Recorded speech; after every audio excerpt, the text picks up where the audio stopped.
Are Newcastle United becoming an elite team? And after losing to Bournemouth, can Newcastle go marching on against the Saints? Find out here on Toon Tactics TV, folks. Oh, brilliant from Cher. And now Murphy can take on the shot. Fabian Cher with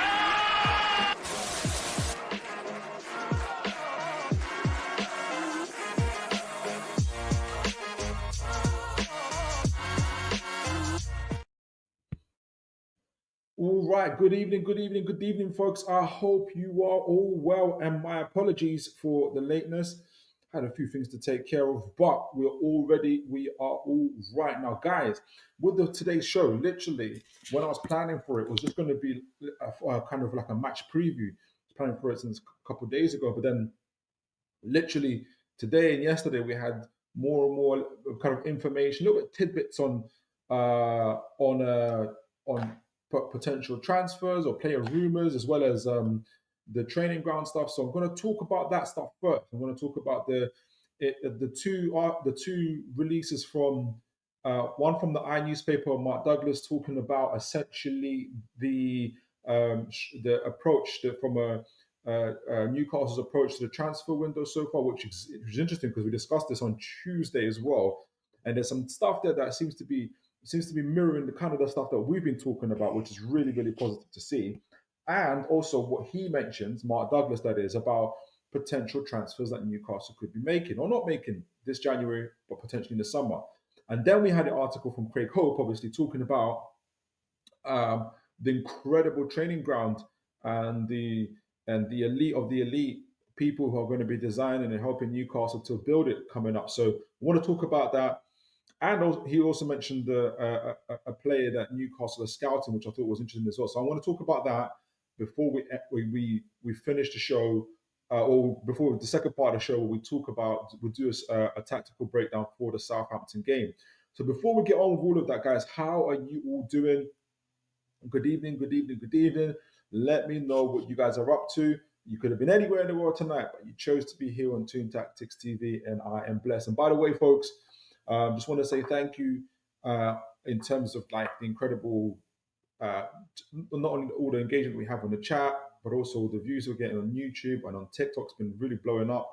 And as well with the comments, not just on here, but also on the YouTube, on the shorts, on the videos, on the TikTok. You guys, and the likes and the shares and subscribes, it's been absolutely really, really encouraging to have it. So I just want to say thank you. So as always, folks, do like, share, and subscribe. And let's get on with the show. I've got tons of stuff today. I'm hoping I can get through it. I'm sure we can. I'm going to need you guys as always. So make sure you leave a comment in the chat. So we've got a couple of people already. Good evening, Lee. I hope you are well, sir. Evening, fellow Toon Army.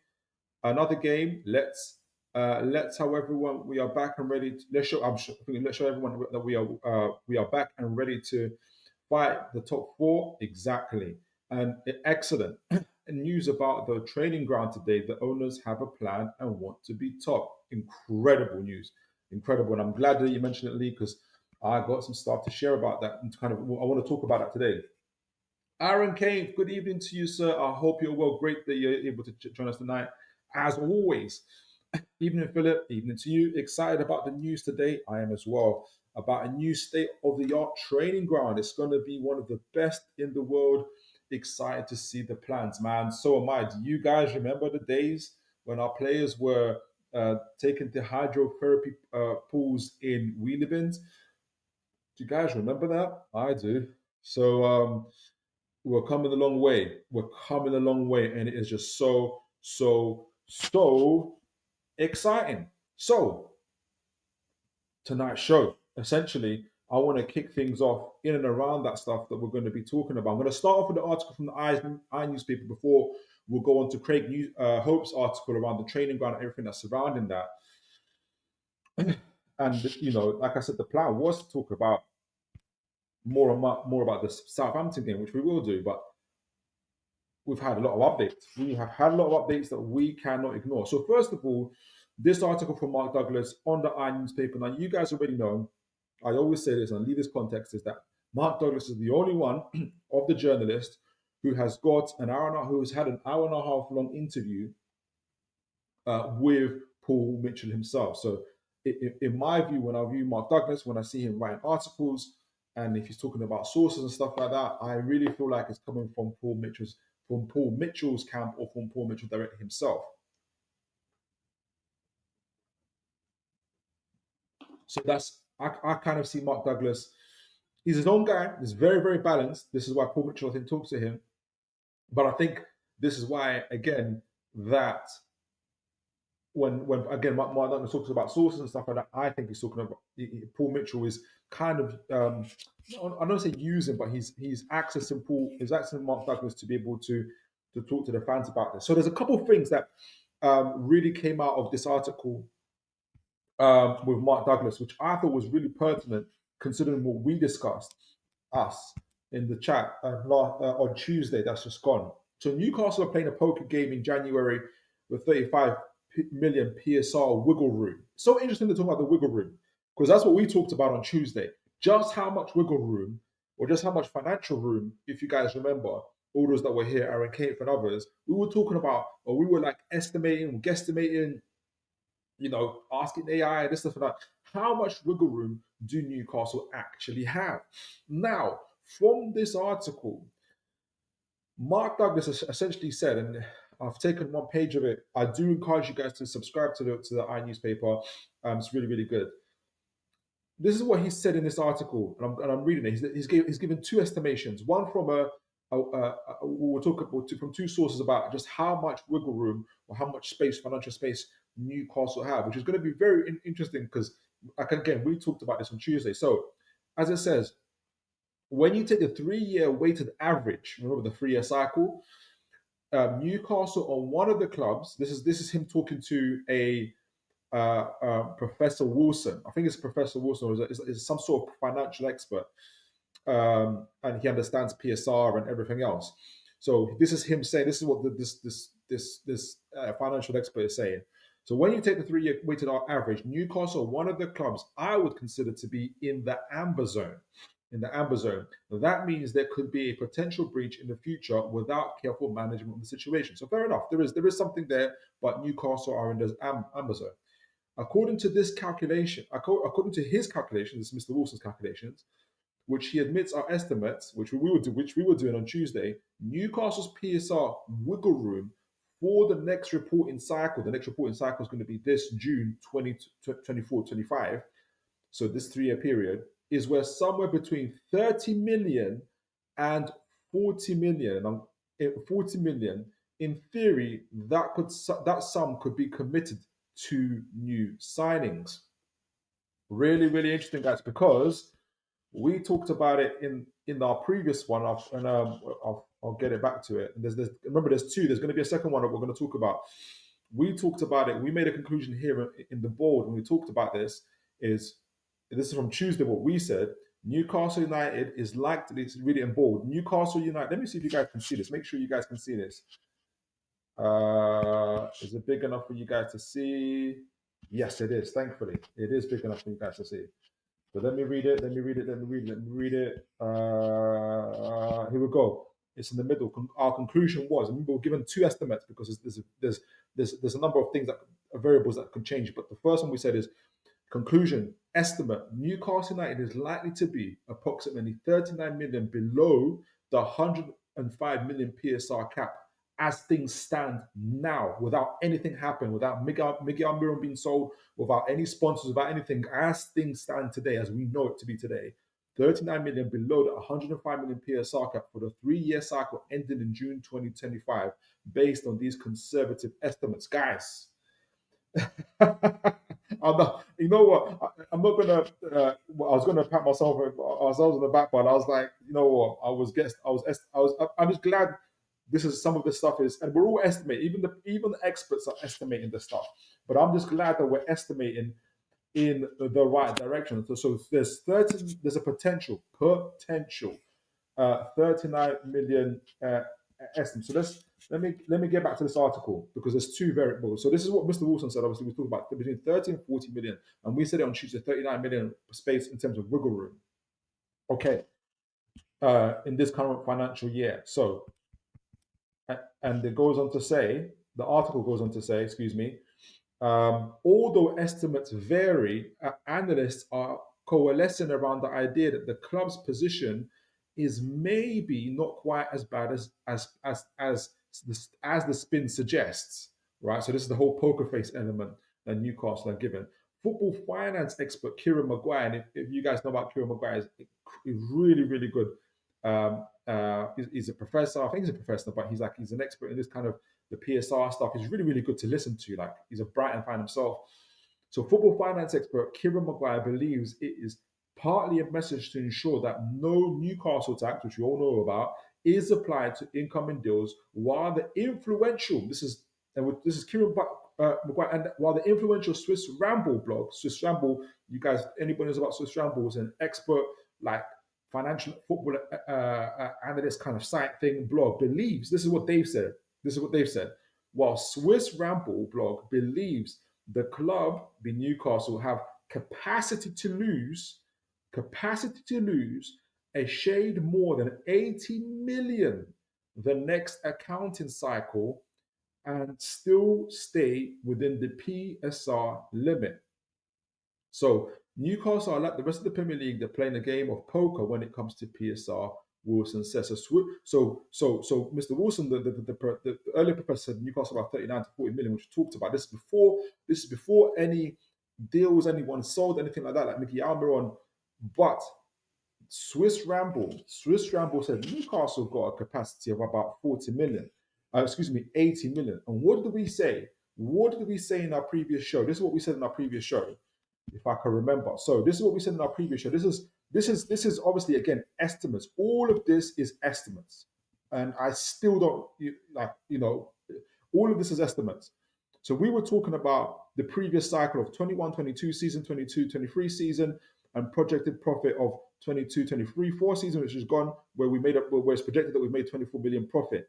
Based on that, and a 250 million that we're expected to get in revenue. So the calculations were based on that going into 24-25, where we'll now have to take out the 21-22 season because we're going into a new cycle, new 3-year cycle. So, but we still include the 22-23 of 70 million pound loss plus the 24 million pound profit, which then means that we have a net loss of 70 million minus the 24, which is 46 million. In terms of net loss, which means that Newcastle have approximately 66 million or whatnot pounds of headroom left. So we're not too far from what Swiss Ramble are saying, which is around Newcastle around 80 million. They probably just calculated different what the end revenue from Newcastle is. So they might have calculated that Newcastle got a bit more revenue than was said. So we've said obviously 24-25 without specific financials, which we don't have. We don't have the 24-25 financials.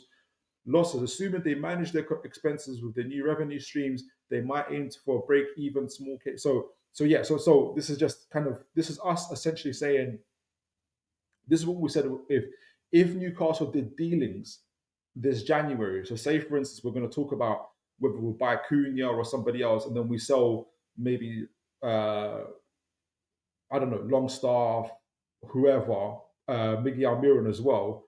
Like Newcastle would try to aim to lose a minimum if it was to buy a significant somebody significant this January. Newcastle would try to lose an extra 20 million. So to be conservative about that, so raising the threshold from 46 million, which where it is currently, what we're estimated to 66 million. So that proximity to the 105 million cap, which means that we're 39 million away. So that is all kind of, if you guys are following, that is all kind of the estimates that we had. So all of that to say, guys, all of that to say is that when we were talking on Tuesday and when we're hearing Swiss Ramble say, Kieran Maguire say, the financial expert on Mr. Wilson say on the I newspaper, is that as things stand, Newcastle for this, when we're talking about wiggle room in this January, without any deals, without anything happening, without Miguel Almiron being sold, without any of that, Newcastle probably have a financial headroom of 39 million before they reach that 105 million pound threshold. And somebody might say, well, let's spend it, let's do it. obviously, if we spend it, let's do it. We then have way less to spend this summer. However, as we kind of the end result was, however, if we do find someone, if we do find someone that we want, we will end up having we could end up spending that money, but then obviously we have to kind of shuffle players around. If we have to shuffle players around come the summer, then other rivals who are looking to buy players of us might say, we know you need to sell these players. So instead of paying 40 million, we'll give you 20 million. So Newcastle are doing, according to a lot of professors, and these guys are saying is that, or these financial experts are saying that Newcastle are doing a little bit of poker face stuff or whatnot, which I hope is the case. But I think there's also an element in truth of what Paul Mitchell, Eddie Howe repeatedly say. I don't think they're necessarily just lying to people, if anything. So that's so it's, I guess suffice to say, I feel like we're on the right track of things. There was another thing that came from this article was obviously because the whole point of finding out how much wiggle room Newcastle have is, can they actually spend in this January? And the short answer is yes, we can spend this January. And they pointed to a number of signings. I wanted to talk about one because I'm very excited about him, Mateus Cunha. Before I do, I'll read the comments. But the short answer is yes.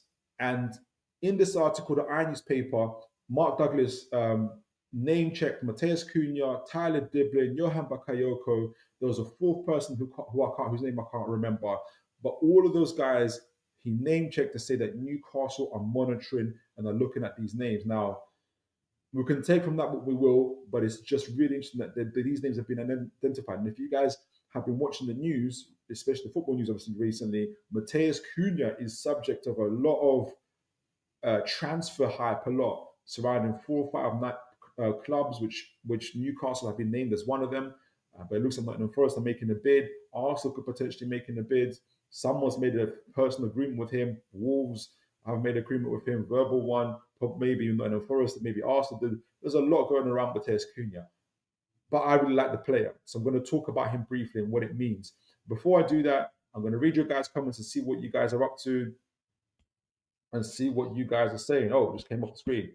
All right, Aaron Kane. Don't forget the paddling pools. Mate. Sheesh. Oh, gosh. Don't remind me, Aaron. Don't remind me. Lee, I didn't watch your last show. I will go back and watch it. Please do. It was a fantastic show. With us, myself and the chat, we had a fantastic show.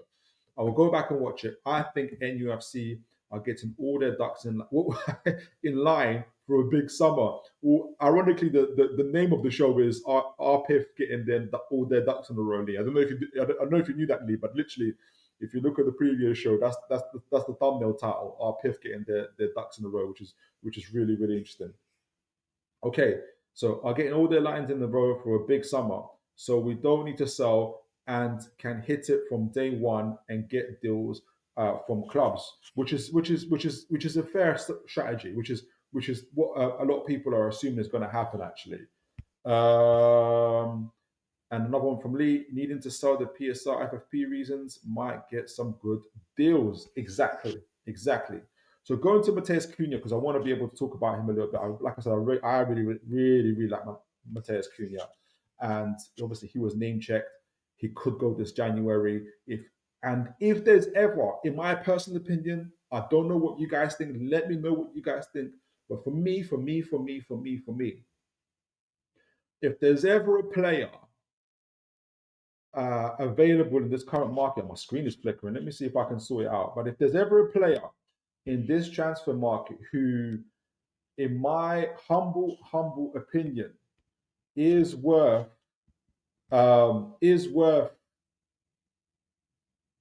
taking out a chunk of your PSR for me, ladies and gentlemen, it's Mateus Cunha.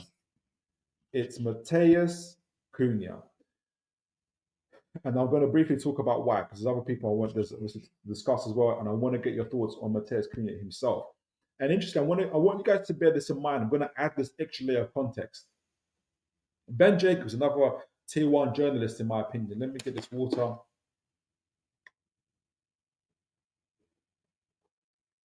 Ben Jacobs has been saying for a while now that Newcastle have been talking to Richarlison, whether you like the player or not, but they've been talking to Richarlison, to Tottenham about Richarlison and the potential. What Newcastle like is a £40 million deal, whereas Tottenham will like anywhere between 50 and 60 million. No one's paying 50, 60 million for Richarlison because they need a second striker. And there's always been news, whether from the newspaper, and I forgot there's another journalist as well, saying that Newcastle aren't just looking for a right wing forward or a right winger. They're also looking for an actual forward or a centre forward to rotate with Isak, because obviously Callum Wilson's contract is going to run out. He's also getting injured. We don't know if we can trust him in this for the next 6 months or whatnot. And so we really need another forward. And obviously, Jonathan David's been talked about a lot.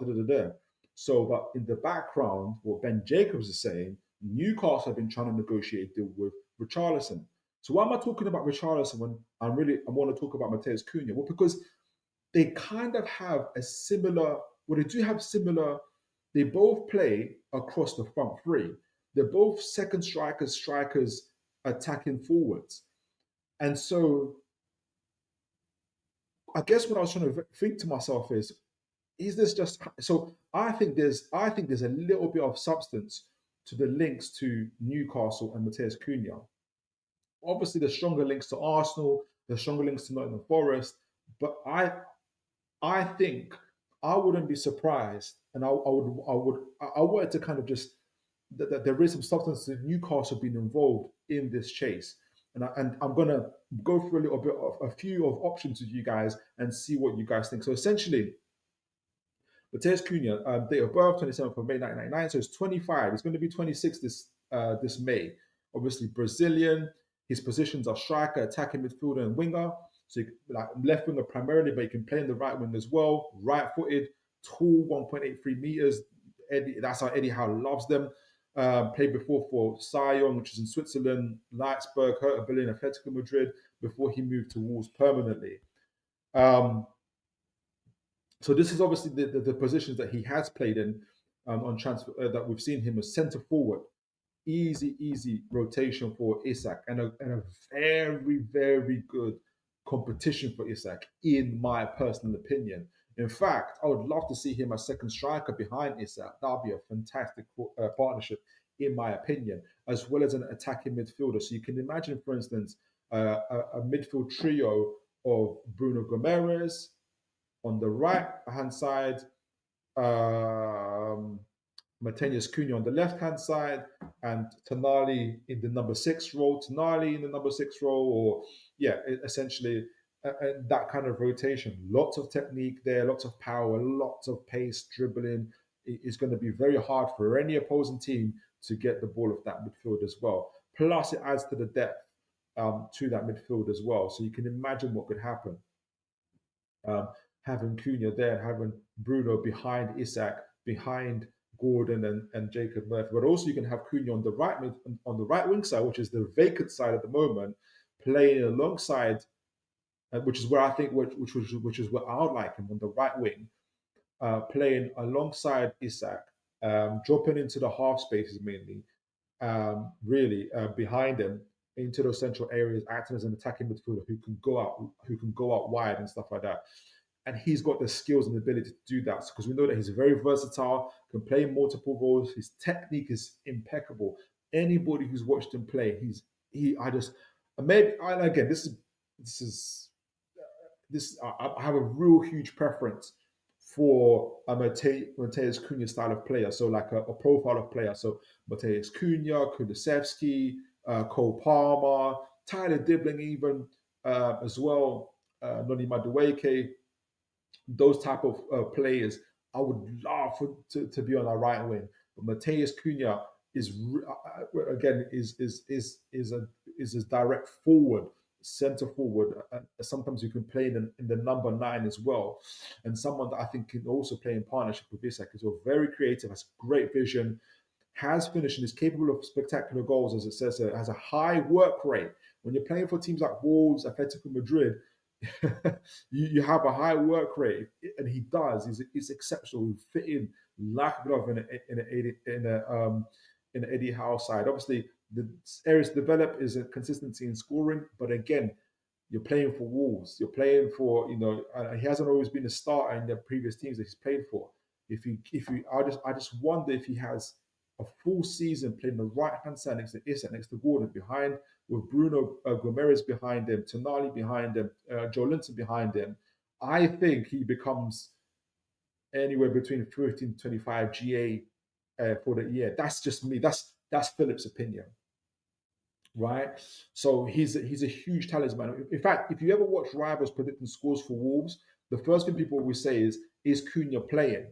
If Cunha is not playing, they always take away a goal for Wolves. If Cunha is playing, even if they're playing Liverpool, Man City, they'll say, if Cunha is not playing, they'll say, Liverpool 3-0. Is Cunha playing? Okay, Liverpool 3-1. That's just how much impact he has. And when Newcastle, especially not just in this year, but next year coming, we're going to have more and more teams setting up in low box against us. I really believe this. You need someone who can unlock defenses with his dribbling skills, with his vision on the ball.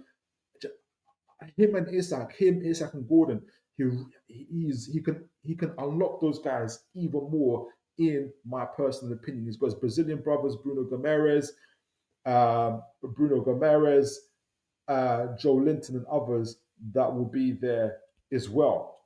But let me know what you guys think. And I crunched some numbers. I did some alternatives there about in terms of what it would mean. And I'll read this. I just played with it essentially, and I'll read your comments. In fact, let me read your comments now, and I'll come back to it.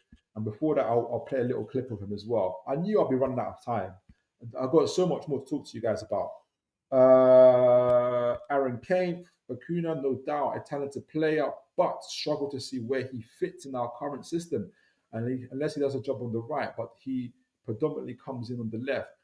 I think he's so versatile, Aaron. He literally plays across that front three. And if anything, a lot of the scout reports see him as an attacking midfielder who can play in the 9. So he can be a rotation with Isak. He can challenge. I think he gives a better challenge to Gordon than what Barnes does, in my opinion. And there's obviously a vacant spot on the right. That right spot, in my mind, I don't picture it as he has to be on the touchline.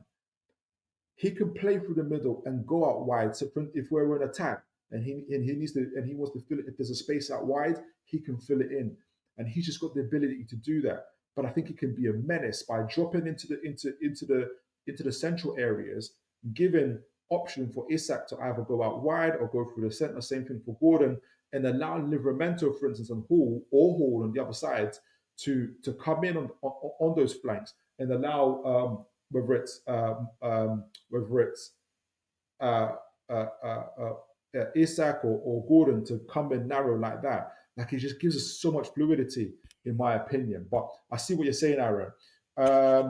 David Waich, I'm late again, Phil. No problem, sir. Great to have you whenever you come on.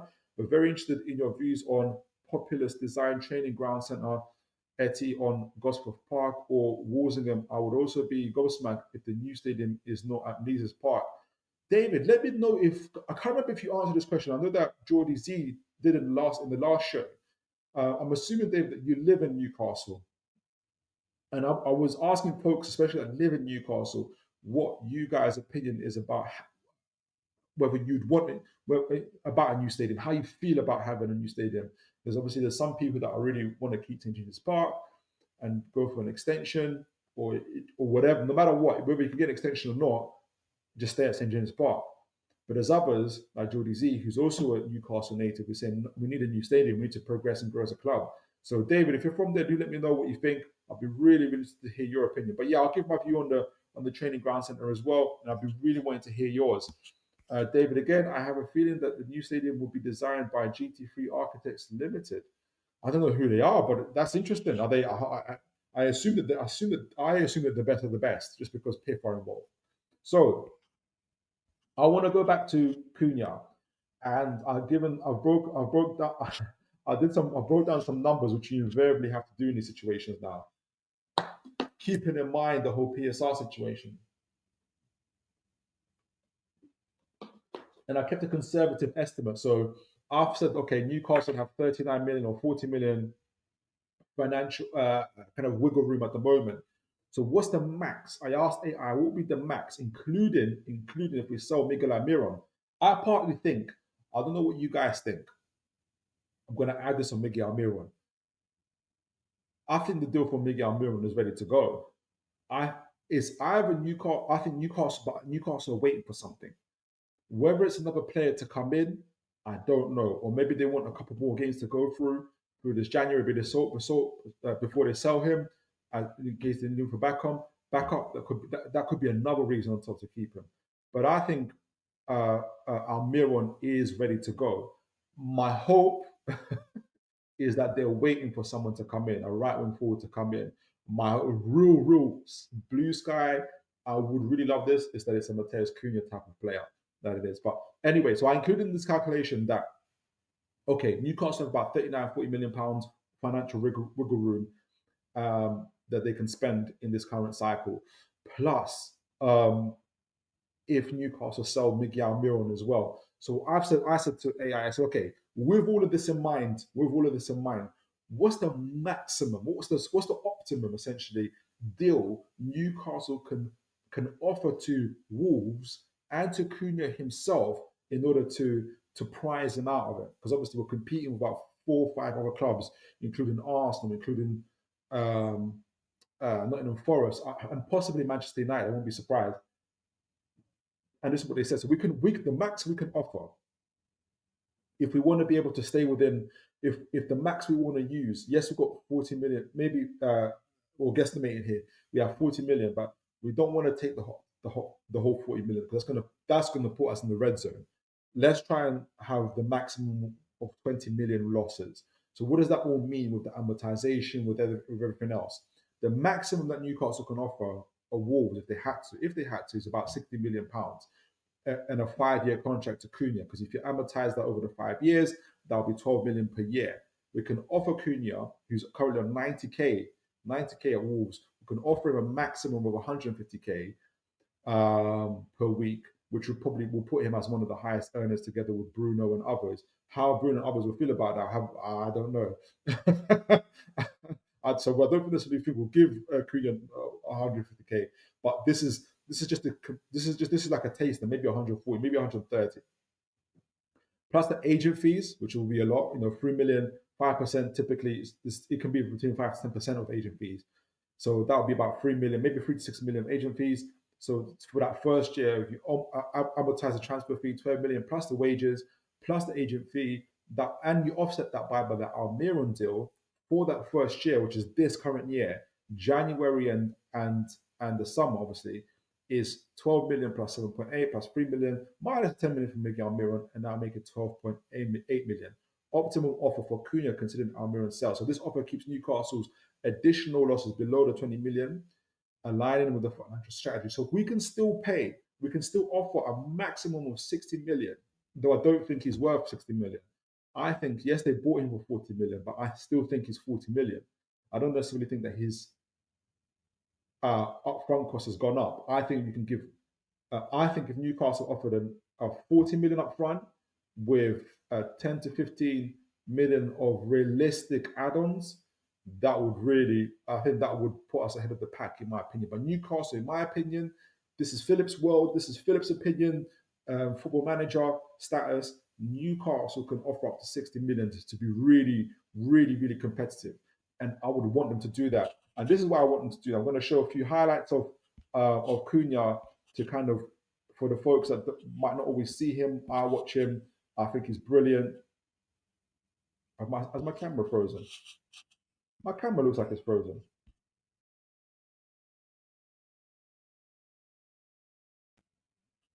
Yeah, my camera looks like it's frozen. Let me see if I can fix it, folks. Let me see if I've got time to. I want it to show. Okay, so there we go there. All right, brilliant. We're back online. So let me show just a brief highlight of Cunha, why I like him so much. And I think he'll be great for Newcastle, playing across the front three, whether it's rotating with Isak, Gordon, or slotting into that right wing position, or playing in the attacking midfield role on that left side, for instance, or on the right side, wherever you want him, because he's just incredible back to goal, dribbling skills, vision on the ball as well. I think Cunha is absolutely exceptional. And it is my personal hope, my personal hope, folks, that Newcastle are in for him. Great. So you guys can see that. Let me take up the sound. All right. So let's get it on. Let's put on a few things there. So Cunha, he's been compared to Christopher Nkunku, João Felix, and I can't see the gentleman's name there, George. So he's a real kind of, he's a really kind of elite, technically playing, gifted players. You know, he's ambidextrous, so he can play with both feet. He's in 80 percentile, so that's why he can play on the right side. I don't know, Aaron, if you're still listening, you were wondering if he can play on the right side. He can play. That's why he can play across the front three. He can play with both feet really, really well. Body strength is really high. Technique is exceptional. Defending, he can defend, pass, mentality, pace. He has everything, and it is really, really, really my hope that Newcastle go from. So let's see a few clips of him. See what you guys think. I think he'll be exceptional for Newcastle. Look at that level of skill just there. Oh, over the player, dribbling, control. This is him picking it up from his own area. Pace, control, carry, skills again, dribble, pace. Oh my goodness me. Oh my goodness me. Chipping the goalkeeper there, because that's what we do. That's him playing in the number 9. Picking up in his half again, flicking it over players' heads, carrying it, 2 players on him, chest, flicking it over head again, passing it good. Imagine him and Bruno Gomes. Give me strength. In the middle of that field, that same strength again. Look at that, riding the challenges, pass 2, pass 3, no problem, forcing his way into the middle, into the penalty box there, making the right decisions. Oh, that's him that scored. Sorry, that was Semedo. That's him. Was it him? I heard to Berlin when he was playing there. Brilliant goal there. He was wearing a number 10 shirt. So guys, I think he's, look at that, back to goal, turn, lovely, lovely, lovely, lovely. I think he's exceptional, guys. Sorry, I have to do it. I have to show it. I'm just really. I'll be so excited. So like I said, if there's ever a man for us to, for Newcastle to risk or to take a chunk of their PSR for, risk a chunk of their PSR for, in my opinion, it is definitely Mateus Cunha. That's my opinion. Let me know what you guys think. So look, and he'll be joining the 3 Brazilians, the 2 other Brazilians, excuse me, as well in that. So we talked about all of that. Training ground. So now the Craig Copart article. And this is the big news, the big stuff. I'm not behind the paywall for the daily news. You guys, for those of you guys that are behind the day paywall, do let me know. I think I have to go back to David Vager's comments there actually, because you mentioned, David, I assume, David, that from the way you've talked about it, it sounds like you got to read the article in full. I think if Craig Copart had his own thing, like, I would pay for it. I just don't like the Daily Mail very much. There's just too many adverts and stuff like that. So Craig Cope, today, obviously, last couple of hours, exclusive Newcastle. So he's got a couple of things. Newcastle Man United scouts watch the same targets, which we'll talk about in a moment. Steve Nixon, NUFC, and Simon Wells from MUFC saw Jonathan David, and there's somebody else. But who was the Luka Modric? But then obviously the big stuff he's talking about is that a world-renowned firm is going to be designing a cutting-edge training ground at Newcastle United. Now, this particular firm as well had designed Real Madrid's and Tottenham Hotspur's training grounds as well. I've got a couple of pictures there. So this is Tottenham's. No, this isn't Tottenham. This is Real Madrid's one. I've got the. Ignore that. That's not Tottenham's. Tottenham's is the next one. This is Real Madrid's one. That view there from the top. Phenomenal stuff there. And look. And this is the Tottenham one, inside and outside the top. And in fact, not only do Tottenham have the training ground facilities, but they also have a players' lounge. So kind of what we've got now, we know that makeshift. Essentially, it's a makeshift one that was built there for them. But their one is like proper, like They've got a fully kind of kitted out players lounge there at Tottenham for their players. Absolutely majestic. That's their training rooms. That's their pitches. And I can't remember. Someone said it in the comments. Someone said this in the comments as well. Whether it's on here or somebody else or in another or one of my shorts, I said, look, if you want to attract world class players, you've got to have world class facilities. And I didn't have time to, but I wanted to see some of the facilities that the players that we've got now were accustomed to. So I'm interested to see, for instance, when Botman played for Lille. Was it Lille that he played for? Was it Lille? Who did he win it with? Was it Lille? I want to see what facilities he had. I want to see what Isak had at Real Sociedad. Because in their minds, they'll be comparing what it is at St. James's Park. And if we want to keep those players, we want to see growth, we want to see progression, is changing, is doing that infrastructure. I'm so excited because we're building something from scratch and making it incredible. This is what I'd love to see. And just mega. Newcastle should have had this years ago when we were, before Ashley came, Mike Ashley came, we were the sixth largest club in terms of revenue. We're supposed to build these world-class facilities years ago. We were supposed to have world-class academy years ago. How can Michael Carrick have played for Man United and not for Newcastle United? That's incredible. How's Chris Rigg right now? Chris Rigg right now doesn't know whether he'll go to Newcastle or to somebody else. Chris Rigg, Newcastle born, Newcastle supporter, is playing for Sunderland. That's insane, folks. Sunderland have a better, according to Chris Rigg, Sunderland have a better academy than us. That's what it's saying. That's what it's saying. We've got to. This is the type of build. This is the type of infrastructure that we got to have. I'm so excited about it. Like I said, David, you mentioned is Gosforth. So the center, the training center might be at Gosforth Park or Walsingham. I would also be Godsmack if the new stadium is not at Leazes Park. Let me know, David, if you're still on here. I need to see on the map how close is Gosforth Park to Leazes Park and those areas that I'll be interested to see. But yeah, we need to. I'm really excited about this. Is massive news.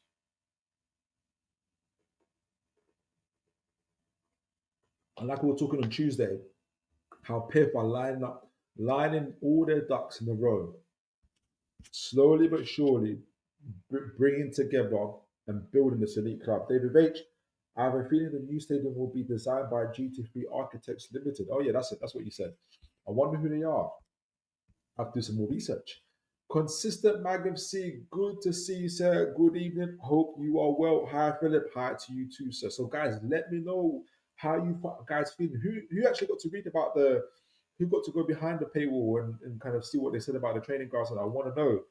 I'm so excited about it. I can't wait to see it built. It looks like they might be spending about 150 million on it. I'll be really. It's going to look amazing. Consistent man, good that you. I am doing very much. I'm beginning to get a little bit of a. My nose is getting blocked up, but it's fine. I'm very well otherwise. Living life to the full. Living life to the full. So the training ground is really exciting me. I cannot wait. Something else came from this article as well.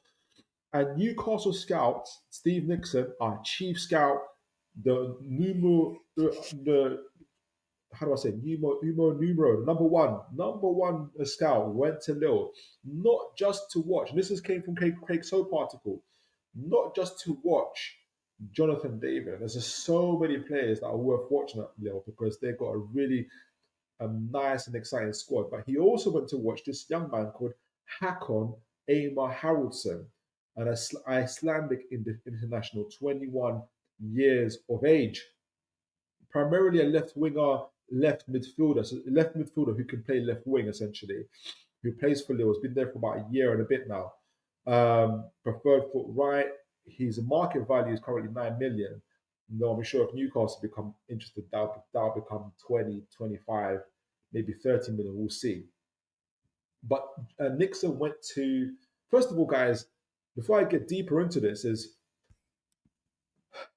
I think this information came from Steve Nixon or from somebody in the recruitment part.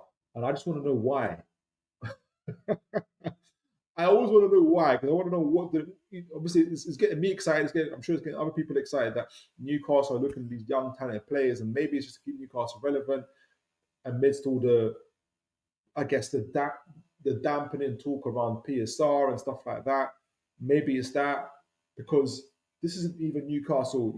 Potentially it's not a rumor. It's not information to say, oh, Newcastle have open talks with said player. In this case, Haraldsson. Is that Newcastle want to scout this player? Now we're talking about players that Newcastle scout. I hope Newcastle is scouting hundreds of players. So I just want to know from you guys, from your perspective, why are they releasing this information, and even like releasing it, and even if it's just to keep, Newcastle somehow relevant in this kind of transfer season, transfer talk stuff, with all the talk around Cunha and everything else. Like, why would you let people want to know who you're scouting, like, as well? Clearly, Man United scouts are there as well. So I don't know. But anyway, Hakon Amar Haraldsson, born in 2003, so he's what, 21 years of age. Is he 21 years of age? We're in 2025, 2024, 17, 19. He's going to be 20. He's going to be 20 this April. So he's a young player, currently playing at Lille. He's playing stuff. So like I said, he's tall. He's about 6 foot. Playing style. His position is left wing forward. Not left wing forward. Left midfield. So Willock and Joe Linton's position, stroke left wing, where Gordon is and Barnes are as well. So he plays on that side. He's more of a playmaker. He's versatile. He can play and operate in a central midfield as an attacking midfield player as well. Technical, known for his quick feet and an ability to navigate light spaces. I got to see him a little bit, but I didn't concentrate on him when I was watching Lille, because I've watched Lille about 3, 4, 5 times this year so far, but I'm always focused on Jonathan David, on Zagova, and then Chevalier, the goalkeeper, as well. So I didn't really get to. I did see Hakon, but I didn't focus it on him how I'm going to be focusing on him now. So I'll give a better take on him, but I'm going to be showing a few highlights of him. So he's technical, known for his quick feet and ability to navigate tight spaces, which is what we need, especially for playing against low blocks. He's a goal threat, has an eye for goal, contributing both in scoring and assisting. His work rate demonstrates a strong work ethic. Again, if you haven't got a hard work ethic, you're not getting into Eddie House. So he's got all the right kind of attributes, performance metric, noted for good performances in both domestic and international matches, showing promise as a young talent in European football. So Harrison's a very, very interesting one, and I did the numbers on him as well. Before I do that, in terms of what it would cost for Newcastle, if Newcastle were to bring him this January, it wouldn't cost them much at all. In terms of bringing him in, his wages are low, his overall transfer fee is low. But I want to show a few highlights because even I'm still learning about him as well. So this is quite new to me, and he's another player now I get to watch from Lille. There's such a in Lille's matches, all the ones I've watched so far have been so exciting to watch. I've got his stuff on here as well. So let me show a few highlights of him. I don't know if you guys have heard of him before. Let me know if you guys have heard of him before. Because it's pretty much, like I said, I've seen him by accident almost. I can sort of half remember him, but I can't really give a full assessment on him. But the scouting reports seem to be quite positive about him. He certainly seems like a Paul Mitchell type of signing when you're talking about overseas gems. That seems to be him all over. And we'll talk about it ins and outs of that as well. So we've got a few comments here before I go into the highlights. Consistent Mag, what's his wages per week? Well, what's his wages per week is, so he's currently on,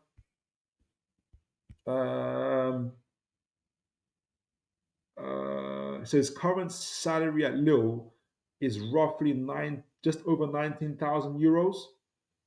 19,000 euros, so that works out to about £1 million per year. So very low, very, very low. We could double his wages essentially, and we're still okay. And he's very, very happy. Because it's the Mag FC, sell Barnes for profit and sign him. You were like, have you seen him playing consistent, Mag? Or you're just like, yeah, it's time to move on. You're like, let me know, let me know.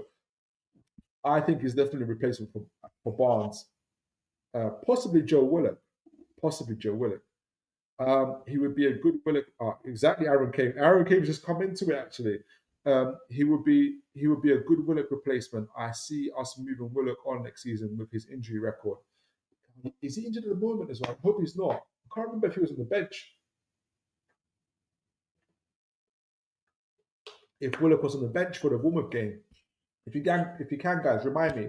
So let's have a look on Haraldsson, the Icelandic international.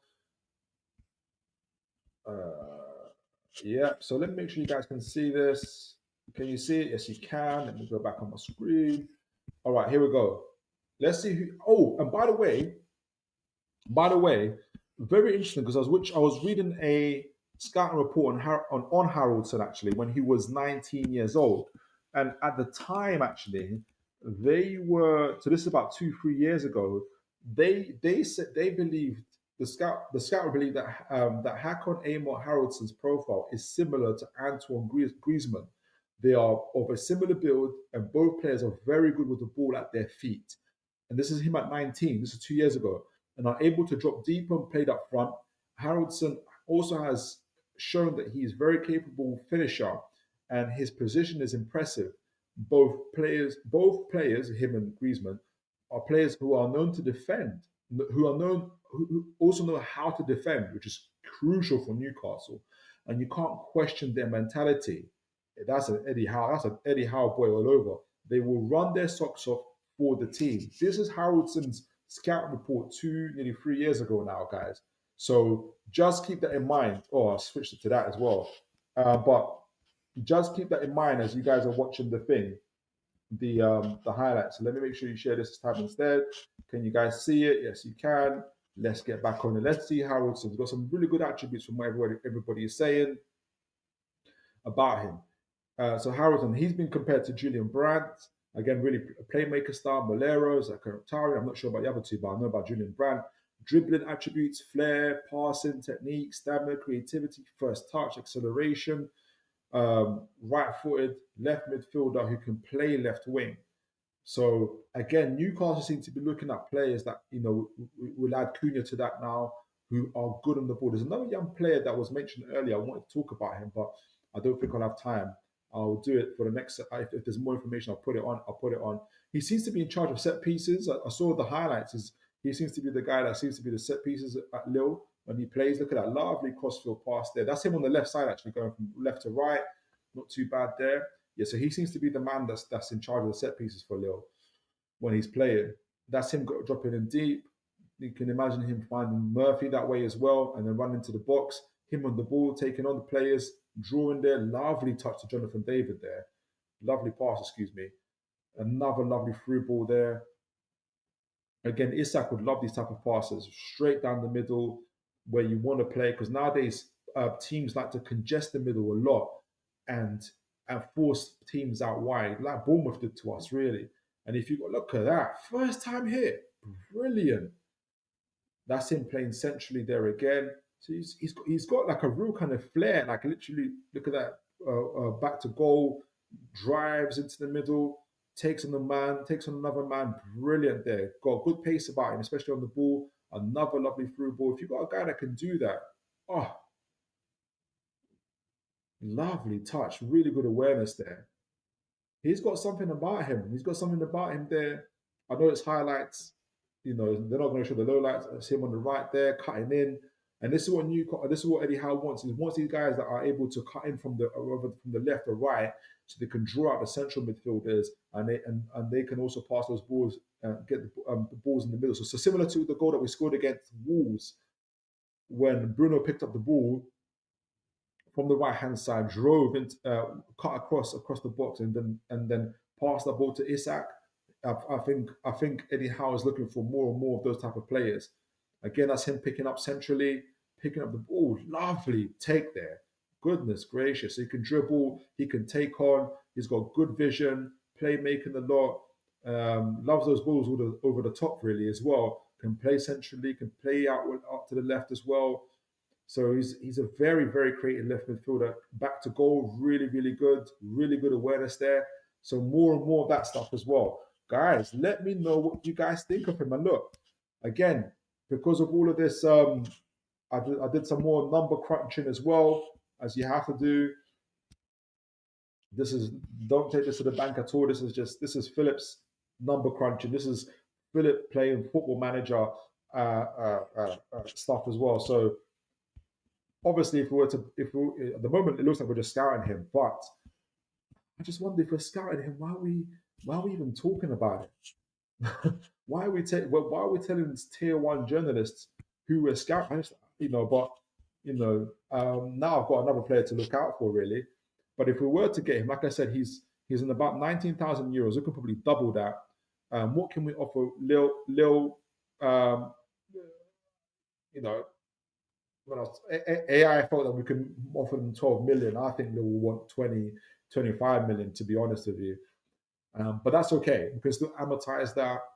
He's on 19 grand a week. We can bump that up fairly easily as well without causing too much damage to our wage structure. But also, if we were to sell on the Miguel Almiron, for instance, as well, his wages are still higher than even if we were to double. I think Miguel's on about 50k, for instance, 40, 50k. We can cover that just through selling Miguel Almiron and taking his wages off. Agent fees won't cost us too much, about 600,000 in euros. So ultimately, getting him on a 5-year contract, this on 12 million, I think could be a little bit more. But ultimately, 2.4 million a year contract for him in terms of wages. Ultimately, we could easily afford him, and he's definitely one for the future. What would it mean for this man? We talked about Harvey Barnes. Is very interesting because obviously we had a lot of repeat stories about Harvey Barnes and him and Longstaff being offered for sales and stuff like that. What would it mean? I don't know. So looking at it as well is that I think we can still get a Cunha and a Haraldsson. Cunha will be that second striker, rotating and competing with Isak, Gordon, as well as going on the right as well. Would be fantastic. Whereas a Haraldsson can take up that left midfield position, probably sell Barnes, possibly even move on Willock as well, as it was stated. Potentially. I think we keep Willock. I think Hal really likes Willock, especially in this year. I think we might keep him. But Harvey Barnes will definitely be up for sale as well. We can still make some money back, in my opinion, as well.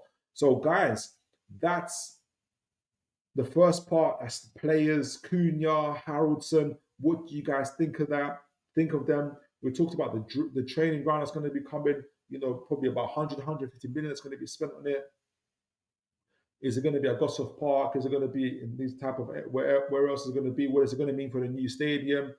Big things are happening at Newcastle United in our structure. They still haven't mentioned the CEO. I think the CEO is going to come as well. I think it's going to be the former Arsenal CEO. I forgot his name. I did a whole thing on section on him. So Newcastle are building, guys. Let me know what you guys think. So this might be the reason why they've been, really kind of quite quiet in terms of the transfer window so far. But again, like I've said, in my opinion, if there's Cunha is a type of player that I'd want Newcastle to risk their PSR for, just in my opinion. So before we go into the kind of the game, the Southampton game, I'm going to read you guys' comments and see where you're at. But I'm excited. Guys. I'm excited. And especially if we qualify for the Champions League this season and, just to go into that transfer window for the summer, it's going to be incredible. It'll be incredible.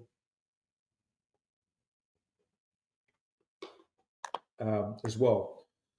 So let's see what you guys are saying. Consistent man. Oh yeah, no, I haven't seen Haraldsson. Okay, but you just ready to let Barnes go, I suppose. Consistent man. Barnes should be starting week in, week out, which we can't offer to him. I agree. It's a nice position to be in a sense of it means that he can't start because Gordon's ahead of him. I don't think there's anybody in the country at the moment that'll put Barnes ahead of Gordon for Newcastle. So we need someone new. We need someone fresh. I agree. I agree. Aaron Kane, he reminds me of Kabay, the way he plays, his passes. Is that for Haraldsson? You know, that's a good call, Aaron. That's a good call. I remember the days of Tiote and Kabay. Man, those were the days. God rest Tiote's soul. David Veitch, I live in Cramlington, Phil, 7 miles north of the Toon. Big up to you. Brilliant. Thank you for letting me know, David. I appreciate you answering that.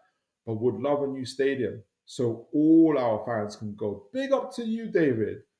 But it needs to be big enough for our guests and Prawn Sani Brigade. Big up to you, David. That's really encouraging to hear. I agree, man. I know. You know, sometimes I feel like we've been, as a fan base, we've been so deprived for so long, like genuinely deprived. Not deprived how, you know, a lot of these fans from the Big Six say, you know, like I hear some fans saying, "Oh, I'm, you know, I'm in the trenches, I'm in the dark. We haven't won anything in 5 years." And I'm like, try not. I've not seen Newcastle lift a cup like in my lifetime, unless you're counting championships. We're not talking championships. Oh, you know, my club isn't doing anything. I said, you've got a new stadium. You guys got state of the art facilities. We're just getting our stuff now. I remember, guys, when I heard, oh, I never told the story to anybody. I remember when I heard, I can't remember when it was. None of you guys remember when Leicester City announced they built their new training ground facility. And I never used to take kind of notice of that stuff. I was like, oh, that looks nice. And then no, I went on their website and I was like, raw, like that's Leicester City. They just got promoted, and our club are in wheelie bins and stuff like that. And I stopped looking at other clubs' websites after that. Like I was like, because I was like, West. I was still in the mindset of I've seen Aspilla do a bicycle kick against Barcelona. I've seen Bobby Robson. I've seen Ferdinand and Shearer up front. I've seen Newcastle regularly in the Champions League. Like how is Leicester, you know, with all respect, but how has Leicester City got a better training ground? How are our best players playing for our rival clubs in terms of academy players? You know, so so this is a true rebuild, and I'm so excited. And I say that to say this, David, in terms of the new stadium, is that I understand and I hear people saying, especially those that are in Newcastle, saying, "I have these memories," and I don't know how you feel about it, David. Of walking to St James's Park, going past a certain pub, doing this, and that. We've got to keep it here. We've got to expand it there. But I guess in my mind, I'm like, I understand that, I get it, but and I think the owners understand that. But if the council themselves won't let Newcastle expand it to the point where it needs to be, how are Newcastle ever going to even? Are we even in the 20th century at the moment with our training ground and our stadium at the moment? We're still playing catch up. Leicester City got a better stadium, not stadium, but better training ground than us. What's it going to take, like for us to to wake up and say we need to really progress essentially? And that doesn't mean that you leave our traditions behind. My compromise or my idea was to build a new stadium, but we keep St James's Park, let the women's team play there, have a museum there, and have concerts there, so it can be another revenue. I don't know if that will be possible, but I think if we're gonna, if we as a fan base really want our club to win leagues, to win European, have glory, like actual glory, um, it's just that's what it's going to take. But that's just my opinion. That's my opinion. David, PSB can attend and help season ticket prices down. PSB can attend and help keep season prices down. What's PSB? I'm behind. Let me know, David. If we increase our revenue at the current 25% rate, that would equate to 955 million in 6 years. Wow. But we have to be regularly in Europe to do that, isn't it? And to be regularly in Europe, we need the players to do it. And to have the players to do it, we need the revenue. So, and we need the bigger stadium. So, Definitely, David. I'm with you. Aaron Kane, excuse me. Aaron Kane been talking about. Yes, that's it. Jacobo Solis. He's the new guy on the board. I should have talked about him as well. For CEO makes sense as he's part of the PIF board and he has apparently been big behind the scenes. Really? Ah. Oh, so you mean for CEO? Okay, I can see Jacob Solis taking up the CEO position. Okay, so he's not the Arsenal guy. Okay, okay. I'll look into that. I'll look into that. This whole thing about PIF leaving, they're not leaving. They're buying half of Newcastle's airport. They are planting their roots. I want to see more of that. That would be big. That would be big. Right. So we've talked about the players, we've talked about the training grounds, we've talked about the infrastructure. Now we've talked about the behind the scenes as well, Jacobo Solis. I'm gonna do a show. I'm gonna do a little bit of a profile research on Jacobo Solis and talk about him in some of the shows coming up. So we've talked about all of that, guys. Let's talk about the game now coming up with Southampton. Let me know what you guys thoughts are on it. Let me get this on the screen. Oh, excuse me. Let me share my screen. What are you guys' thoughts on the Southampton game? Obviously, it's important. It's proper important. And this is the reason why it's important. 3 points is important, but also, if we look at the table quickly before we make sure you guys can see that clearly. Yeah, you can. Also, it's important because obviously we're currently sixth. Joint points of Manchester City. I don't know if you guys saw the Man City game against PSG. Goodness me, what a game! Man City lost 4-2 after being 2-0 up.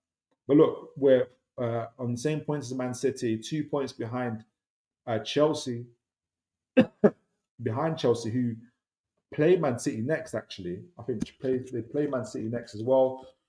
And Chelsea are on 40 points before, obviously, Forest, Arsenal on 44 points each as well. So essentially, if we win our next game, there's a real potential of us possibly going back into fifth, or back into fourth, excuse me, because we'd have 41 points. If Chelsea lose, for instance, or if Chelsea lose, for instance. So there's that, but there's also the other side of it is that Bournemouth are 1 point behind us, and Bournemouth are really good. Funny enough, Bournemouth play Nottingham Forest next. That's going to be a hell of a game. Goodness me, that's going to be a game. Woo-hoo! Bournemouth Forest. So Bournemouth play Forest next. That's something. They're a point behind us. Villa are 2 points behind us as well. Brighton are 3 points behind us. They got a significantly lower goal difference. So there's a potential, God forbid, that if we don't get any points at Southampton, that we could go back to ninth. So we can go as high as fourth, or we can go to ninth. So it's important just to stay in the conversation, just to stay ready and stay in that hunt for Champions League, that we win this game. But also, and I watched the Antonio Mango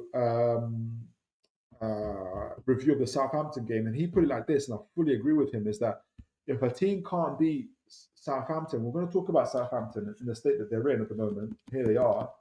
You don't deserve to be in the Champions League, and that's, with all due respect to Southampton, we've been there. Like, I've got nothing to beat you guys over the head with as a Newcastle fan. Like, you're bottom of the league. Like, I've been there. Like, we've been there as Newcastle fans. There's no kind of snobbery from me. Like, I know the feeling, literally. Like, what, 3.5, 4 years ago, or even just as soon as that, when we were fighting and Eddie Howe to pluck us out from second bottom. Yeah, we hadn't won a game in 14 games or something like that. Yeah, no club had ever done that before. Newcastle broke all sorts of records. So Southampton fans, if you do watch this, there's no snobbery coming from my part. I feel your pain, literally. But Southampton are rock bottom. And they've lost their last 5 games.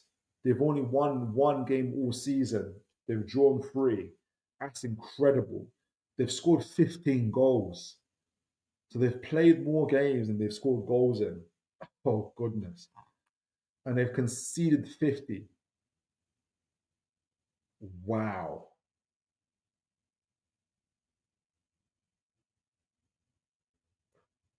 That's amazing. They've got 6 points. So, as Antonio Mango put it, and I fully agree with him, if you don't beat teams like Southampton, you don't deserve to be in the Champions League. And so that's where it's at. I was going to show it. There was an article um, let me see if I can find it, from Tino Livramento, where he talked about the Bournemouth game. Uh, where is it? What did he say? Let me see if I got my bookmarks up. Where he essentially, if I'm gonna paraphrase it if I can't find it, but essentially he said, look, they were all hurting after the changing room was crazy. Like, it's not crazy bad. Like, it wasn't a good place to be. Is how he put it. Why can't I get my thing on? I can't find my bookmarks on X. That's so annoying. Anyway, but essentially Tino Livramento was saying that, um, yeah, after the game, the changing room wasn't a good. We essentially were down. Not down. He didn't say down, but it was in a good place to be. You guys would have seen they had time off. Bruno flew to Italy. I don't know where Joe Linton was, but he was doing some mad martial arts or something like that. Tino went back to. He said his dad. He had to speak to his dad. His dad helped him out, and he said the final words that Tino said was that we're all now ready. We're now back. We're all now ready to show the fans, to show Southampton who Newcastle really are. And I love that. I love that he said that. I think the players are angry. Like, that wasn't them. That wasn't them. And so I'm expecting that kind of vim, that sort of fire for Newcastle United, for Newcastle versus Southampton. And look, like I said, so I'm fully expecting them to come with that kind of heat. Just further on Southampton, I was going to read their stats, but we've already seen some of them. Guys, I typically like to go through just to see what the team is about, but it's going to be harsh. It's harsh. It's going to be that's not the word I'm looking for. It's going to be dismal. They've improved slightly under Ivan Juric. They've become a little bit compact in the centre, but they're still losing. Their top goal scorer is Adam Armstrong, one of our academy players. He's got 2 goals, 4 goals and assists. I really like how Walker Peters on their side as well. They're not scoring any goals. 15 goals they've scored all season, which is crazy. The expected goals are very low for all of their strikers. Their shots per 90 are pretty low. Big chances created. Oh, so this is their players. Let me look through their team. So I typically like to go through their team. Really, I'm going to go real quick because it's going to be rock bottom for a lot of stuff. Like 20th in the league, 4 rated goals per match, 20th in the league, goals conceded again, 19th, the highest there, barely 2 clean sheets. But the one place they're all right is average possessions at 52%, low, extremely low for expected goals, extremely low for shots per target, extremely low for big chances created, big chances missed, low again. Accurate passes though, pretty decent at 6th. So expect good passing and possession. You guys would remember the first game. Accurate long balls, low for that again. Touches in opposition box. You're not going to find them in your box very often. Extremely low for that. They barely get any corners. They got the highest XG conceded in the league by a long way. Newcastle, who would typically get about 3 to 4 shots on target per game, we're going to have chances. It's just about being clinical for Newcastle, honestly. Interceptions per match, again, low. Successful tackles per match, low. Like, his possessions one in the final third, low. Their highest for saves per match because their goal considered. It's terrible. It's terrible. And Newcastle, with all due respect, Newcastle have to put them away. If you don't put a team like Southampton away, you don't deserve Champions League. If we need any more higher stakes than that, Newcastle, um, that is it. For us, we're improving, we're getting better, despite the loss. Um, football rating seventh, we're currently sixth. Goals per match seventh, goals conceded per match fourth. So we're getting better. We need to step up another gear though. Um, Clean sheets third, getting better in terms of expected goals. Again, I think we can step it up a little bit more. I think we can do better than that. Shots on target per match 12th. With the firepower that we got, we should be doing way better. Big chances. Again, we can step that up. We're ninth in the league for that. I think we can get better. So we don't miss too many chances, just positive. We can improve on our passes per match, accurate passes per match. I think that has been improved. I'm surprised that we haven't gone up in that. Touches in the opposition box. So, we're getting a lot more dominant at the moment as well. We're in good company for that. We're sixth. We're going to be in Southampton's box quite a bit in this game. I anticipate that. What's this? 8 for corners. We're not conceding too many chances. We're 15th. Our defense is getting better. I think we can step it up as well. We don't have too many interceptions because, again, we're keeping a bit of possession as well. What else? I'm so surprised that we're so low for tackles won in the final third still. Intensity is our identity. And we used to be high for that. I don't know why it's so low. 8 for we're fairly high for chances conceded, which is annoying. A lot of teams been catching us in transitions. We need to get better at that. So this is the other part I wanted to show. So this is I like whoscored.com because I'm able to kind of compare the teams together. But before I go further into that, let me see what you guys are saying in the so whoscored.com allows me to compare the teams statistic for statistics. So I can look at, this is per game statistics. So I'm looking at Southampton at home and us away, so we can kind of deliberate a little bit better what to expect. Let me see what you guys are saying in the comments before I move on.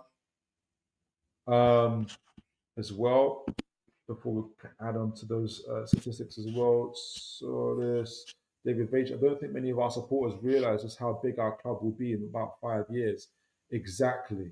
We're going to be huge. We are going to be huge. Liam Knowles, excuse me.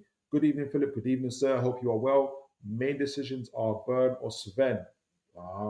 Let me know what your one is. Tino or Trips. For me, it's Tino. Intensity will be back. Bounce back required. Exactly.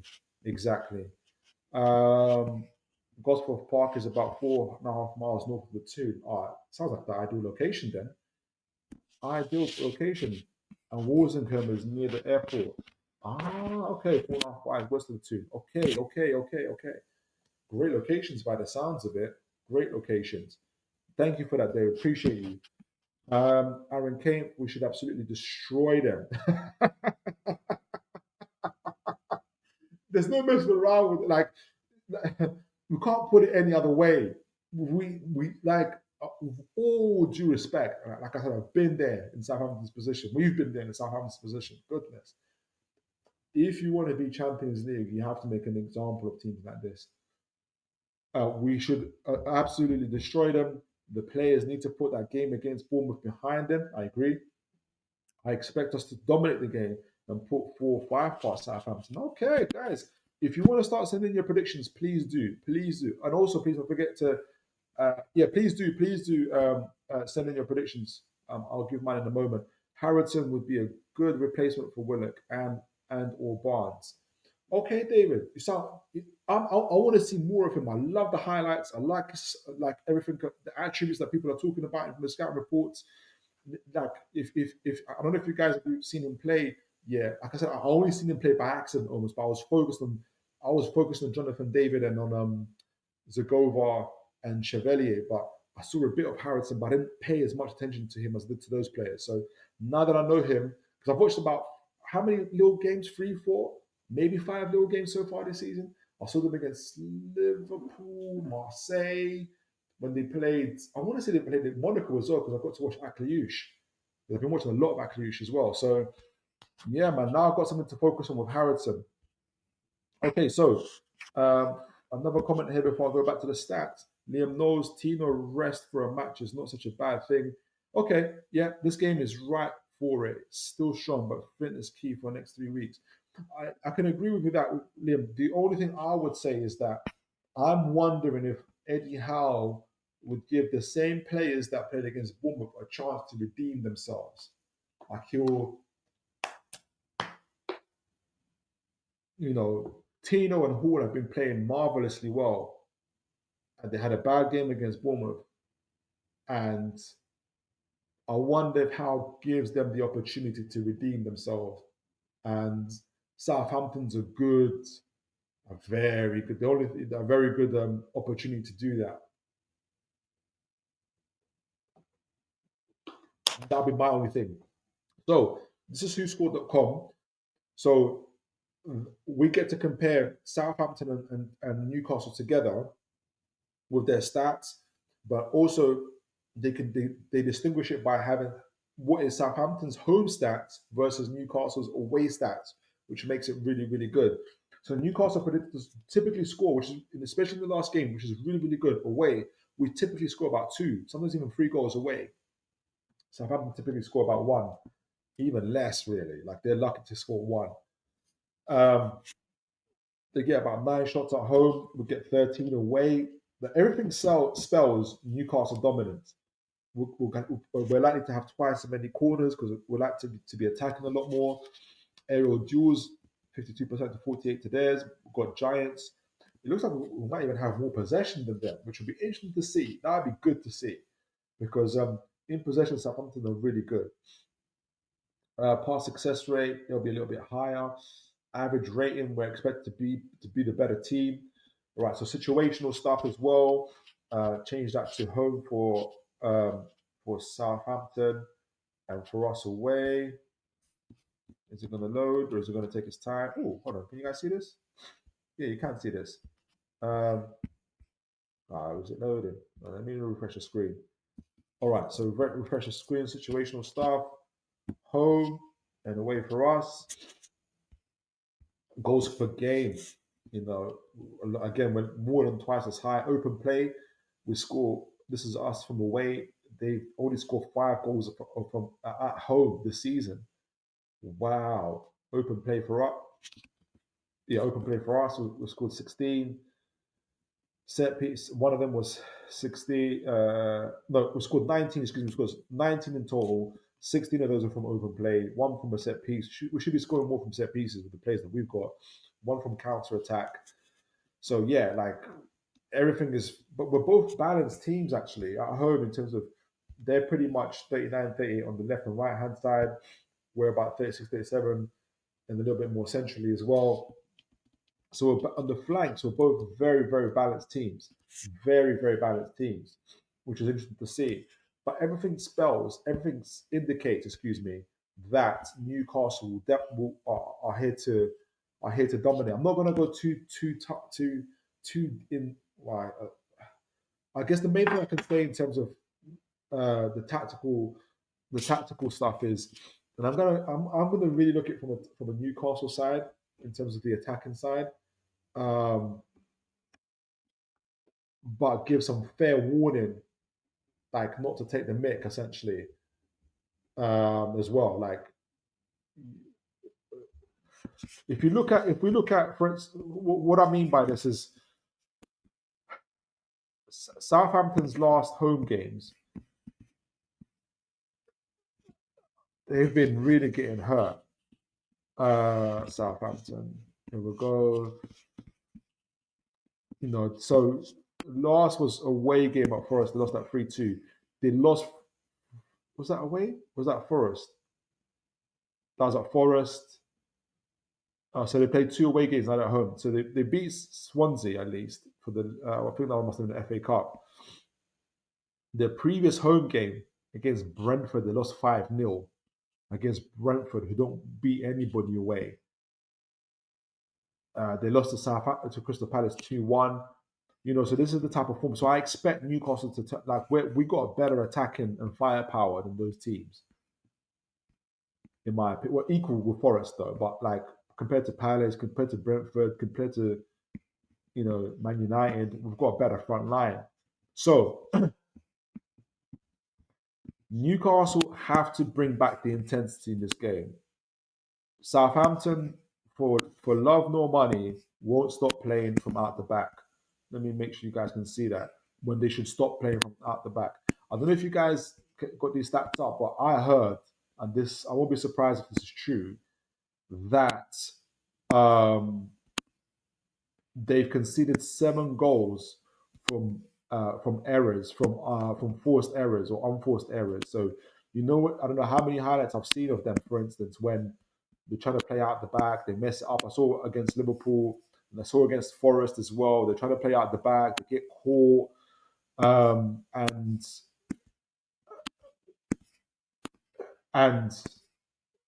the opposition team scores.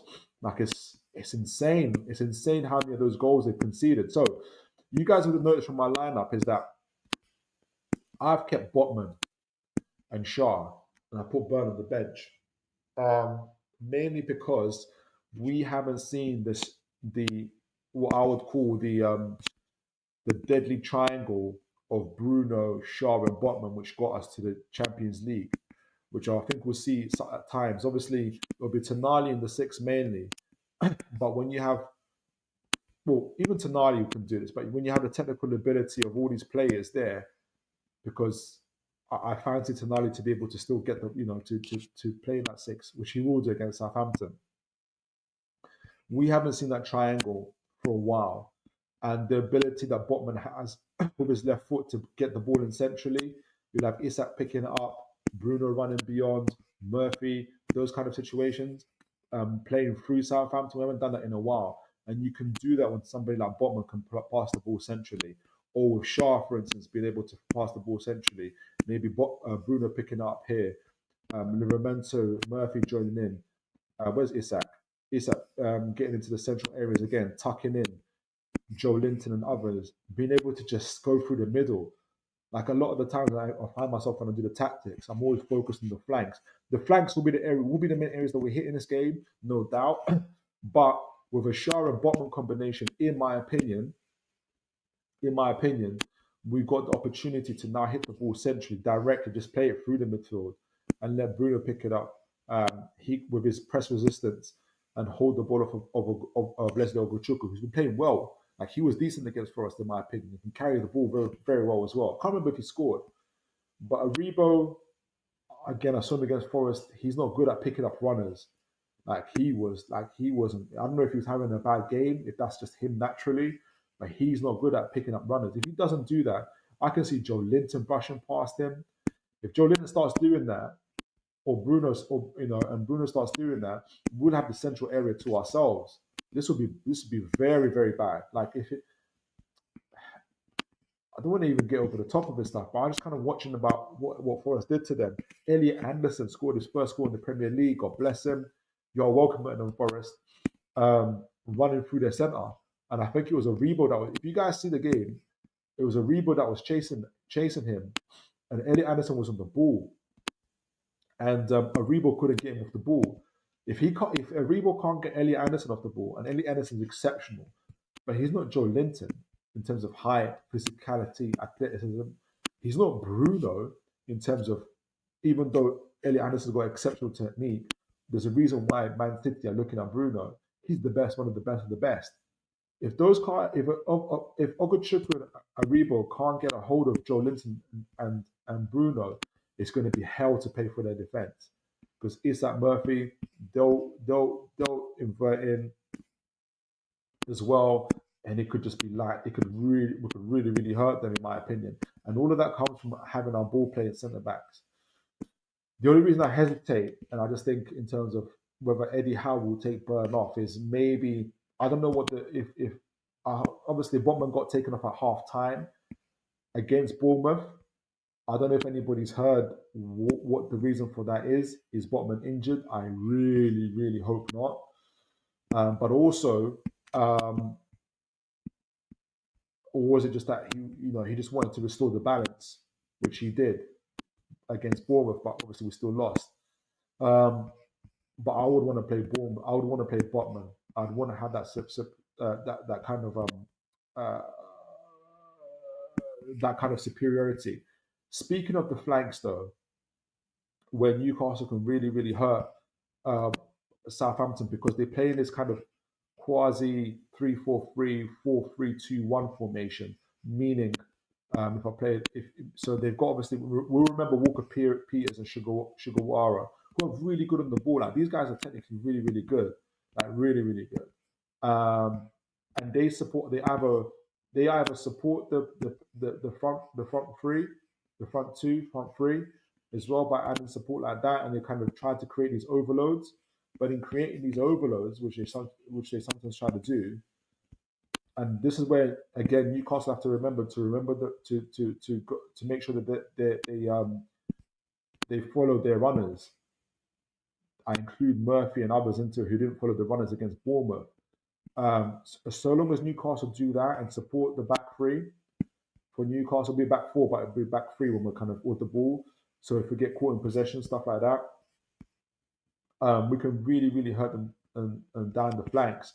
So if we focus on the left side, for instance, because with the 4-3-4-3, with the 3-4-3, 4-4-2-3-1 formation, 4-2-3-1 really, it's really a 4-2-3-1 that Southampton like to do. They can either support the midfield and try to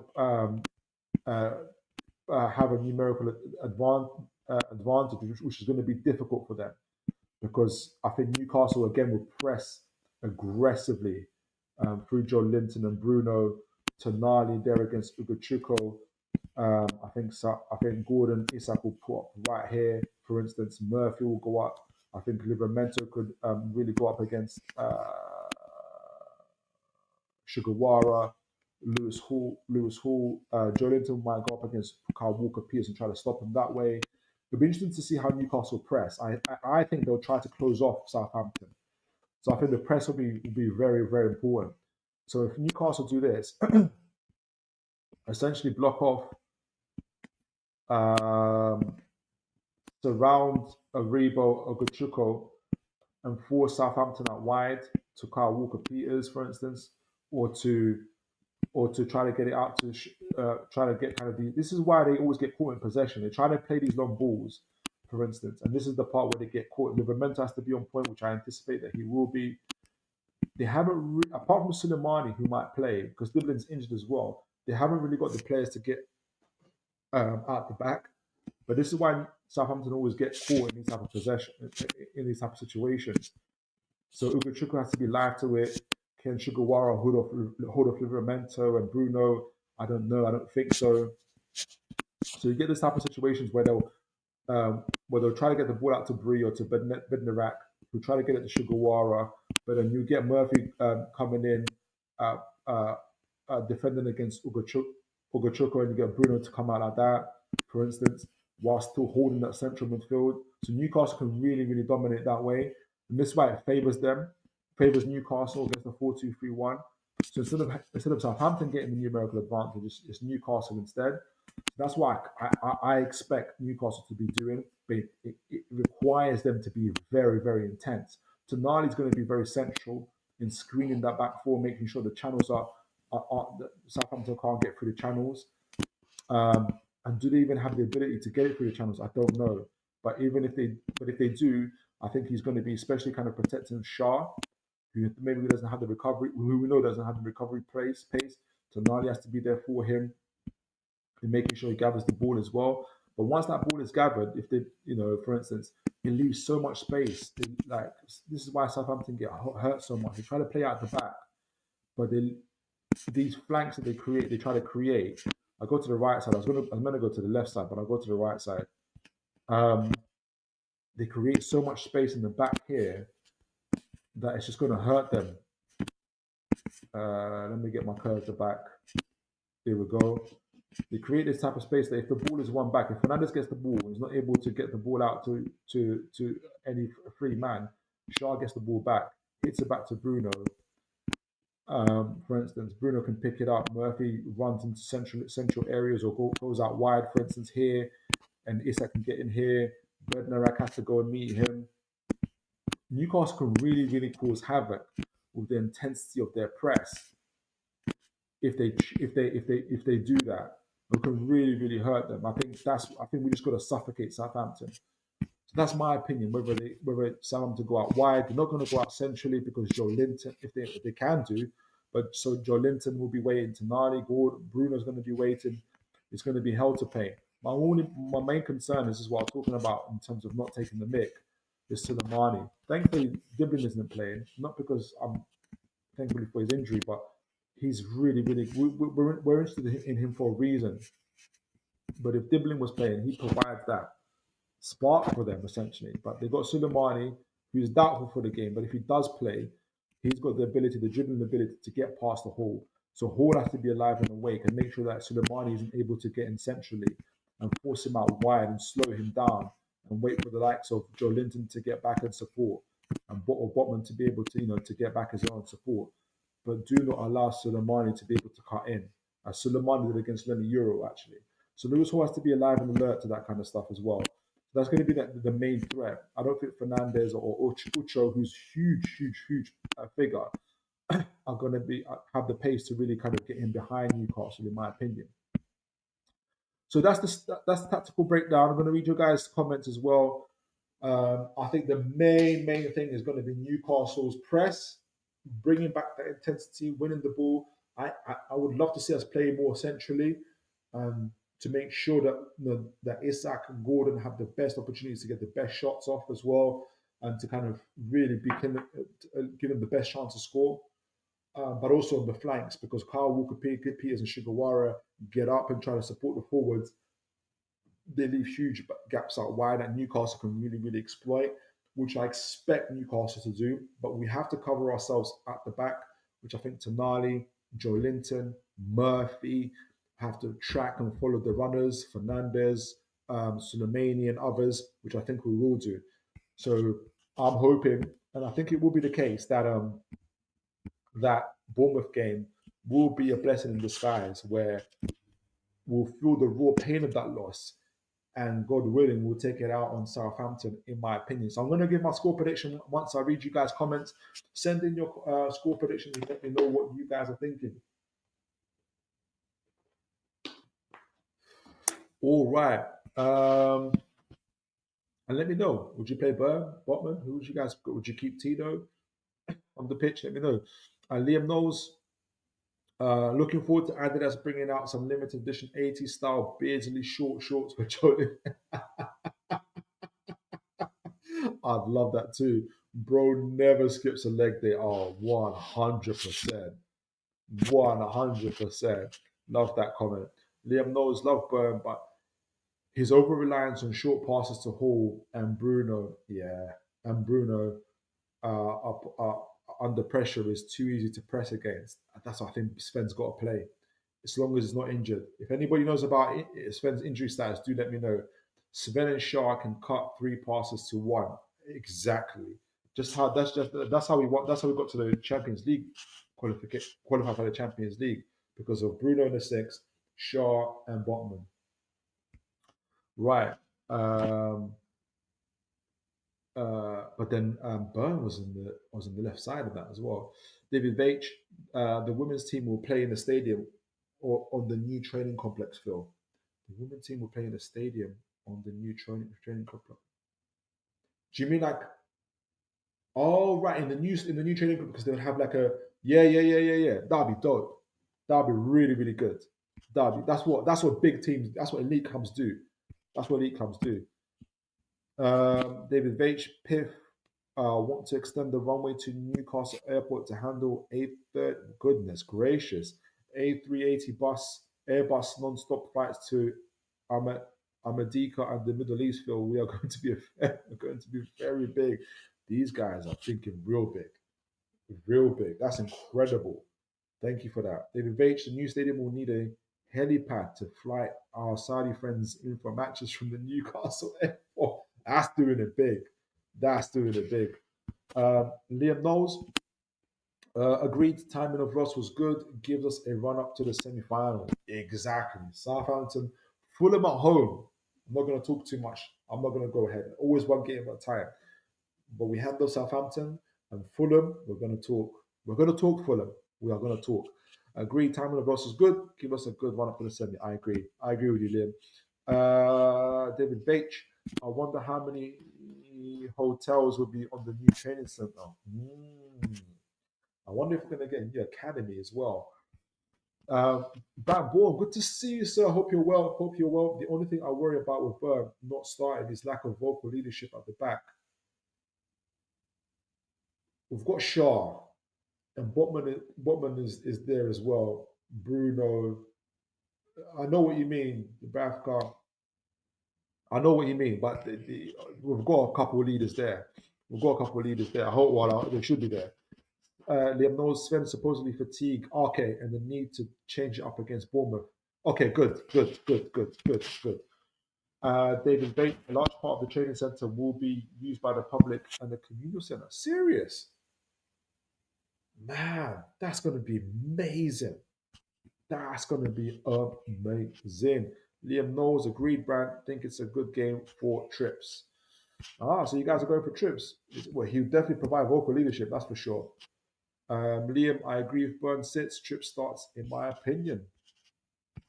And guys, send me your predictions. I'm going to give mine in a minute before we close up. David H. Populous are designing the Sheikh Mohammed Stadium 90,000 capacity. Incredible. So, guys, I'm going to give my prediction. If the Newcastle, the Newcastle that we know and love, the intensity, the pressing, the intensity, the impressing, the intensity is our identity. Excuse me. The high press is going to return. It's going to be coordinated. It's going to be in sync. Our top guns, Gordon, Isak, Bruno Gomes are all going to turn up. Our enforcers, Joe Linton and Tonali, are going to be doing the enforcing. We're going to be following our runners. We're going to suffocate Southampton. All of that's going to happen in this game, I truly believe. And Isak and Gordon are going to be clinical as always up front as well. I back this team to win 4-0 against Southampton. I think the majority of those goals will be scored in the first half, and we'll control the second half. That'll be professional performance. That is my predictions. So, got a couple comments and we'll conclude. Liam Knowles, fast start, 0-3, then changes to sit back, rest, and game management. That will be the ideal situation for me as well. 2-0 to Newcastle with a wooden brace. I love that. Guys, concluding the show, we talked about the two articles that were sent by one from the newspaper, Mark Douglas, talking about the PSR situation and how much wiggle room they have, which ironically, I don't know the right word is, but it's talking about what we talked about on Tuesday, and it's eerie how their experts had the same type of figures that we were talking about, 40 million wiggle room, possibly 80 million as well, in terms of if the revenue is a little bit higher and stuff like that. So that's the experts. Swiss Ramble, Kieran Maguire, I think it's Professor Wilson as well, all kind of gave the figures that we talked about on Tuesday as well. So it feels like, without knowing the exact numbers and stuff like that, and still trying to figure out how it works, it feels like that we're on the right track, understanding where Newcastle are in terms of PSR. They're probably playing a poker game. Can they spend money? Yes. Can they? I believe, it is my belief, Philip, playing Football Manager's belief, that we can buy the likes of Cunha. We can offer the max of around 60 million, which I don't think is worth 60 million. But if we were to try and beat the competition, we could do that, in my opinion, and offer him at the competitive wage as well. I would love a Cunha, but also we had the article from Craig Hope talking about the incredible new stadium. The new training ground we're going to be building. God willing, we have a new stadium as well from Leeds Park. Training ground, but also how we're not only scouting Jonathan David, but we're scouting the young Hakon Haraldsson, Icelandic international, 21-year-old playing at Lille, the 20-year-old playing at Lille, who's really seems to be really, really good. I'm going to be following him as well. And could be the replacement for Barnes or Willock or both, really. So, there's going to be an interesting summer ahead for us. And we did a tactical breakdown for the Southampton game. the Newcastle that we know and love will turn up, and I believe we'll win 4-0. Brad believes we'll win 2-0. There was a couple of other score lines as well. I think someone gave a 3-0 score line. I think it was Liam as well. So guys, we're expecting big things. You guys have an incredibly good evening. I know it's late. Whatever you're doing, stay safe, take care of each other. And as always, folks, God bless and take care.